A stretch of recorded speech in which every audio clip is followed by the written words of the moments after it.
M. Fletcher Brown with another artist video blog at kicks96country.com. My guest today, how do I set this up? I'm not really sure how I'm going to set this up. I've thought about this for a week now, and I still haven't really come up with a good intro for this.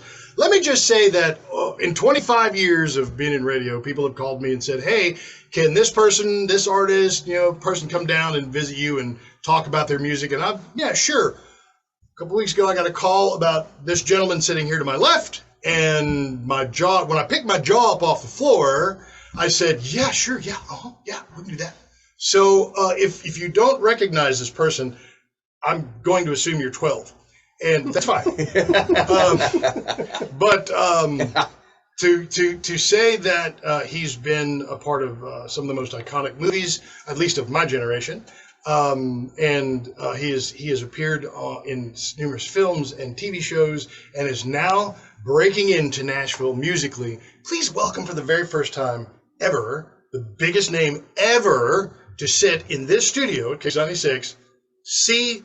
Thomas Howell. How are you, man? I'm so good. I don't know how I'm going to live up to that intro. Well, that was awesome. I mean, now I'm going to bring you everywhere with me. We're not even going to talk about like all the films. We're not going to, because like I said, if you don't know, you're 12, and that's fine. Okay, if you're over 12 and you don't know, I don't know what you've been doing with your life. That just means I'm old. No, you're barely older than me. I've been around the dang block once or twice, Fletch. So I'm amazed. But at the same time, it's like, okay, well, it fits. There are so many really, really popular, talented actors who also play music, and I say I'm surprised, but I'm not really surprised when you names like Keanu Reeves, Kiefer Sutherland, all of these. What's his name from Yellowstone? Robin Hood. What's his name? You know the guy. Costner. That guy, Kevin Costner. That guy. Yeah. He's got a band. So when Dennis Quaid, Billy Bob Thornton. Gosh, Billy Bob's been here. Right. The Boxmasters have been here. So I guess I'm curious as to how long has music been a part of your life? Has it always been, or is it new? Sir, not at all. I mean, it's pretty new to me. I grew up in a musicless home, but I have this idea. Well, first of all, let me back up a little bit. My father was a professional bull rider for 10 years, so I grew up in a rodeo background, riding and roping, and I have this idea for a movie that I want to make someday about an old cowboy that picks and sings a little bit. And when COVID hit, that gave me the opportunity to reach out and grab the guitar and start to strum a few open chords and jot down a few words. And I sort of discovered I had this knack for writing songs. Mm-hmm. And I went from this 2-hour storytelling format to the 2-minute storytelling format pretty seamlessly. And I just fell in love with performing, and I moved to Nashville, and I've got my own band, and we just wrapped up our second album, and we're just having the time of my life. Absolutely. Now, I've got a chance to hear a couple of the songs. This is the second album? That's the first album. This is the first album. Okay, and you're recording under Tommy Howell. Yeah, we sort of wrestled with that a little bit because everybody calls me Tommy Howell. Mm-hmm. I mean, it's weird going through life with a name like C. Thomas Howell. I've had people call me C. I will tell you this, I did a film with F. Murray Abraham once, and he called me Thomas, and I called him F. Murray, and we just decided to move on and be a little bit more approachable, and Tommy is what everyone calls me. Okay, well, Tommy, I've heard a couple of, I've heard Hell of a Life, which is probably my favorite, right and Whiskey Demon. Yeah. The one thing that I can say is your music sounds, it's really that more like that Western edge and that hardcore, little outlaw, very culture, much. Yeah, it leans really heavily in like outlaw Southern rock almost. Yeah, that's what I think so too. I mean, if we had to put a title on it, I'd say we're a little outlaw country Southern rock, and that's just the type of sound I enjoy. One thing I have going for me is most of my career is behind me, Fletch. I'm not trying to get famous or impress anybody. I'm just making music that I like. And that's the best, but I think that's the best music to make. Right? You agree? Yeah. All right. So you're 2 albums in, and you decided, since it's that time of year, it's December, you decided to also record a Christmas song. That's right. So we've got a Christmas song. You probably heard it on Kicks 96 this holiday season, Gentleman Jack. All right. Where did that one come from? That just came from my heart. I'll tell you, originally, people ask me about that song, and it's sort of a non-traditional holiday song. It's about family and appreciating the things that you have and not worrying about things you don't have. And it's centered around this teddy bear that a young boy was given by his mother, and he's kept it his whole life. And the original idea came from my grandmother, who passed away a few years back, and my mother kept a coat of hers, kept a coat of my grandmother's, and stripped it apart and made a few teddy bears out of it. And I received one of them. So that thing was sitting on my shelf one day, and I was looking at it, and I started thinking about a song, and I came up with Gentleman Jack.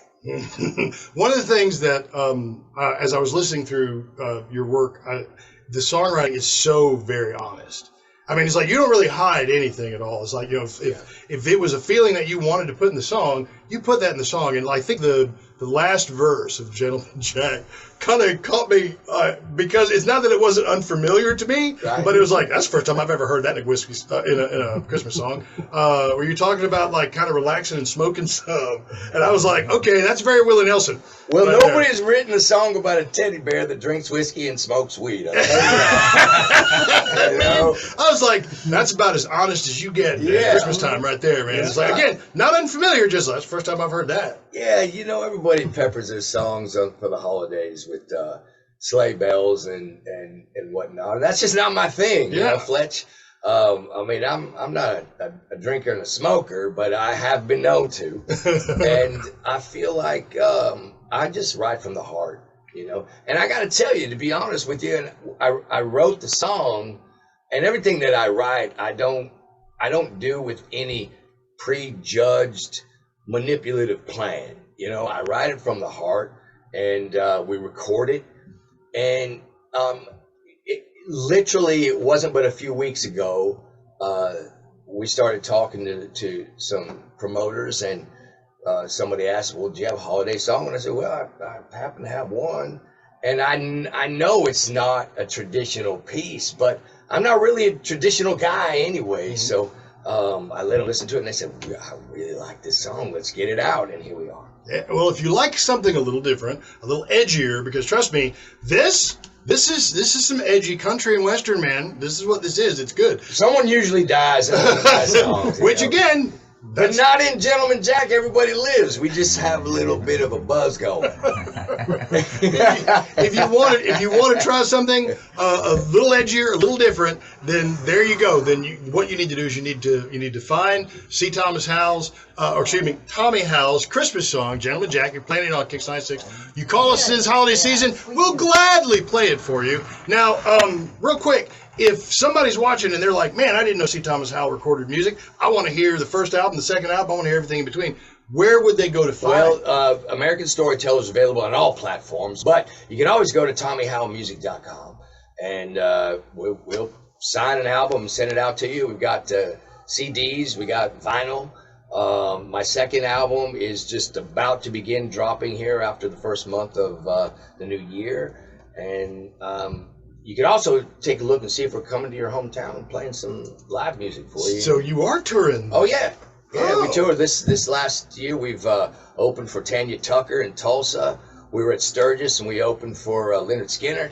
And I played music with Larry Gatlin, and we've been doing it, man. It's been awesome. All right. See, Thomas Howell, he's entertained you through the 80s and 90s and the 2000s in film and television, as an actor, as a director, and now he's taking on Nashville, and he's probably coming to a town near you.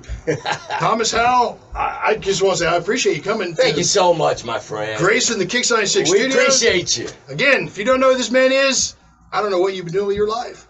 But see, Thomas Howell, and I don't think I'll ever be the same. People ask me all the time, who's the most famous person you've ever interviewed?